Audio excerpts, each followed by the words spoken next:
കാറിനുള്ളിൽ quarry വ്യവസായിയെ കഴുത്തറുത്ത് കൊലപ്പെടുത്തിയ കേസിൽ ദുരൂഹത തുടരുന്നു.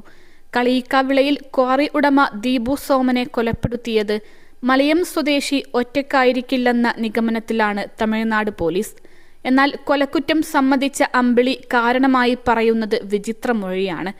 കൊല്ലപ്പെട്ട ദീപുവിന്റെ ആവശ്യപ്രകാരമാണ് കൊല നടത്തിയതെന്നാണ് മൊഴി. കടബാധ്യത മൂലം ജീവിതം പ്രതിസന്ധിയിലായ ദീപു കുടുംബത്തിന് ഇൻഷുറൻസ് തുക ലഭിക്കാൻ വേണ്ടിയാണ് കൊലപ്പെടുത്താൻ തന്നോട് ആവശ്യപ്പെട്ടതെന്നാണ് മൊഴി നൽകിയത്. ഇത് പോലീസ് വിശ്വസിക്കുന്നില്ല. ഈ മൊഴി അന്വേഷണം വഴിതെറ്റിക്കാനായുള്ള നീക്കമെന്നാണ് പോലീസ് കരുതുന്നത്. അതിനാൽ കൊലപാതകത്തിൽ കൂടുതൽ പേർക്ക് പങ്കുണ്ടെന്നാണ് സംശയിക്കുന്നത്. മറ്റൊരാളെക്കുറിച്ച് കൂടി സൂചന ലഭിച്ചതായും വിവരമുണ്ട്. ഇതിനിടെ അമ്പിളിയുടെ ഭാര്യയെയും പോലീസ് കസ്റ്റഡിയിലെടുത്തിട്ടുണ്ട്. കൊലപാതകത്തിന്റെ കാരണം സംബന്ധിച്ച് വ്യത്യസ്തമായ മൊഴികളാണ് അമ്പിളി തുടക്കം മുതൽ നൽകുന്നത്.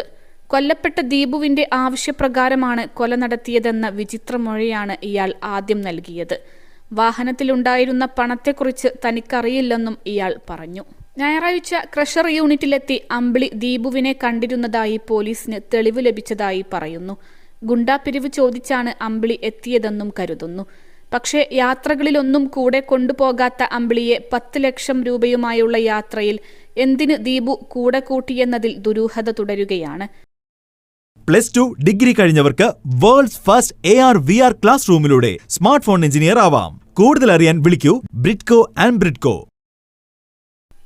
കരൾ രോഗവും മറ്റു ആരോഗ്യ പ്രശ്നങ്ങളുമുള്ള അമ്പിളിക്ക് ഒറ്റയ്ക്ക് കൊല നടത്താനാകുമോ എന്ന സംശയവും ഉയർന്നിട്ടുണ്ട്. പരസ്പര വിരുദ്ധമായ മൊഴികൾ നൽകി പോലീസിന്റെ അന്വേഷണത്തെ വഴിതിരിച്ചുവിടാനുള്ള ശ്രമമാണ് ഇയാൾ നടത്തുന്നതെന്നാണ് സംശയം. കൊലപാതകത്തിന് കൊട്ടേഷൻ നൽകിയ സംഘത്തെ രക്ഷിക്കാനാണ് ഇങ്ങനെ മൊഴി മാറ്റുന്നതെന്നും പോലീസ് കരുതുന്നു. വാഹനത്തിലുണ്ടായിരുന്ന 10 ലക്ഷം രൂപ താൻ എടുത്തിട്ടില്ലെന്ന് ആദ്യം പറഞ്ഞ സജികുമാർ പിന്നീട് മാറ്റി പറഞ്ഞു. പണം എടുത്തതായും 5 ലക്ഷം വീട്ടിലുണ്ടെന്നും സമ്മതിച്ചു.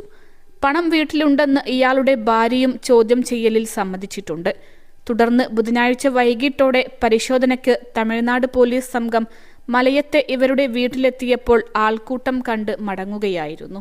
ദീപുവിന്റെ കുടുംബവുമായി അടുത്ത ബന്ധമാണുള്ളതെന്നും ദീപുവിന്റെ അച്ഛൻ ക്വാറി നടത്തിയിരുന്ന കാലം മുതലുള്ള ബന്ധം ഇപ്പോഴും തുടരുകയായിരുന്നെന്നും സജികുമാർ എന്ന അമ്പിളി പറഞ്ഞു.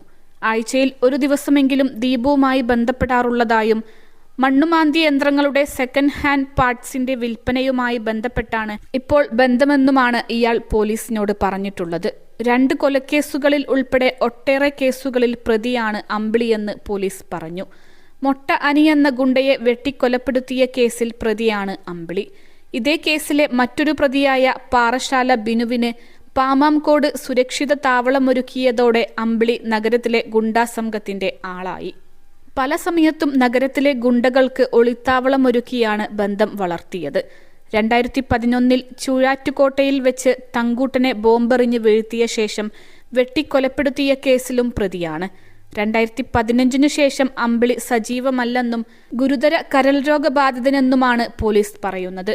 ചൂഴാറ്റുകോട്ട അമ്പിളി എന്ന വിളിപ്പേരിൽ 3 പതിറ്റാണ്ടിലേറെയായി തിരുവനന്തപുരത്തെ ഗുണ്ടാ സംഘങ്ങളിൽ സജീവമാണ് അമ്പിളി. ഗുണ്ട കുടിപ്പകയുടെ ഭാഗമായാണ് 2013 മൊട്ട അനി എന്ന എതിരാളിയെ വെട്ടിക്കൊന്നത്. 6 വർഷത്തോളമായി അമ്പിളിക്കെതിരെ പുതിയ കേസുകളൊന്നും രജിസ്റ്റർ ചെയ്തിട്ടില്ലെന്ന് കേരള പോലീസ് അറിയിച്ചു. പണമിടപാടുകൾ നടത്തിയാണ് അടുത്ത കാലത്ത് ഇയാൾ കഴിഞ്ഞിരുന്നതെന്നും പോലീസ് പറഞ്ഞു. നേരത്തെ ഉണ്ടായിരുന്ന പല കേസുകളിലും ശിക്ഷ അനുഭവിക്കുകയോ എഴുതിത്തള്ളുകയോ ചെയ്തതോടെ ഇപ്പോൾ വളരെ ചുരുങ്ങിയ കേസുകൾ മാത്രമാണ് അമ്പിളിക്കെതിരെ നിലവിലുള്ളതെന്നും പോലീസ് പറഞ്ഞു. അൽസലാമ ഐ ഹോസ്പിറ്റൽ 21 ലക്ഷത്തോളം സന്തുഷ്ടരായ ഉപഭോക്താക്കളും 2 ലക്ഷത്തോളം തിമിര ശസ്ത്രക്രിയകളും പൂർത്തിയാക്കിയ മലബാറിലെ ഏക കണ്ണാശുപത്രി. ലോകോത്തര നിലവാരമുള്ള ചികിത്സാ സംവിധാനങ്ങൾ, എല്ലാ നേത്രരോഗ ചികിത്സാ സൗകര്യങ്ങളും വിദഗ്ധരായ ഡോക്ടർമാരുടെ മേൽനോട്ടത്തിൽ. Al Salama eye hospital, hospital road, Perinthalmanna.